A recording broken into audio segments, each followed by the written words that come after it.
ئومەتی خوێندەوار بەوە دەناسرێتەوە کە پاشکۆن نەبێت، کە پێشەنگ بێ، کە پێشەوا بێ، کە سەرمەشق بێ، کە معەلیمی حەقیقی بێت.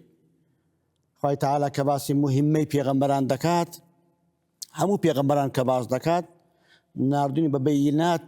ئەو بەییناتە چییە؟ یەقناعکردنی عەقڵ و دڵە.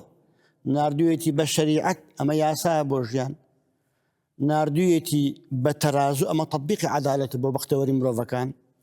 ناردوویەتی بە ئاسن، ئەم پێکهاتێک کە لەو زەویەدا هەیە کە ئاسن بەشێکی سەرەکیە لە پێکەنانەکەی بۆ پێشکەوتن و بۆ پاراستنی ئەم کیانە.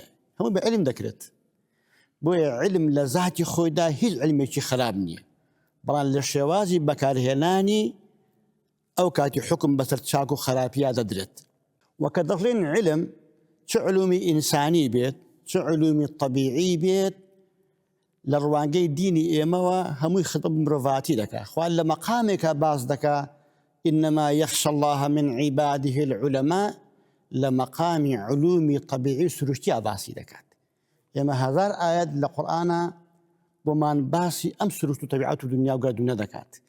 ئێمە هەزار ئاەت لە قورئانە بۆمان باسی بەنو ئیسرائیل کتاب دەکات بۆی تۆ بزانی بەرامبەرەکە چێیە، حەزارەتی بەرامبەر چێیە، ئەوەی کە دەیەوێت لە بنت بێنێ چێیە. بۆیە ئومەتی خوێندەوار بەڕاستی سیمای معریفی لە ڕووی فکرەوە، لە ڕووی سیاسیەوە، لە ڕووی ئابووریەوە، لە ڕووی کۆمەڵایەتیەوە، لە ڕووی تەکنۆلۆژیاوە، لە ڕووی تەوەحود و یەکترگرتنەوە، لە ڕووی تەعاون و هاوکاریەوە، لە ڕووی تەقەدوم پێشکەوتنەوە دەبێت ئەمە سیمای ئومەتێکی پێشکەوتوو خوێندەوار.